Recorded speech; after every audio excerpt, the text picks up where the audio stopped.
पनु आखिल के कचे से मिलाईंदड़ सुमरा पवारी नूरोछा वारो 10 किलोमीटर डिघो रोड एराज़ी बाइजी रोड जो मरम्मती कम त शुरू थियो आहे। वरतल जायज़े मूजिब एराज़ी खां वठी सुमरा पवारी ताईं ठेकेदार नसीम शाह, अकबर शाह, अली रज़ा शाह ऐं अमलदारनि जी मुबैना तौर अमलदारनि जी मिली भगत सां पुराणे रोड ते नाक़स पत्थर नाले मां त डांपर हारे वॾे पैमाने ते नाक़स मटीरियल जो इस्तेमाल जो कम जारी आहे।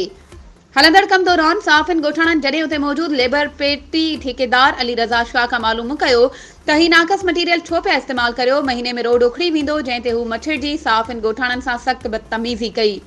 इहो स्कीम करोड़नि जी लागत वारी आहे। गबन जो सिलसिलो जारी आहे। अवाम जो सख़्त एहतजाज। मकामी चूडियल नुमाइंदनि सैयद खुर्शीद शाह, सैयद नासिर शाह, जाम इकराम खान भारे जो नवान इस्लाम शेख खां जांच ऐं कार्रवाई जी घुर।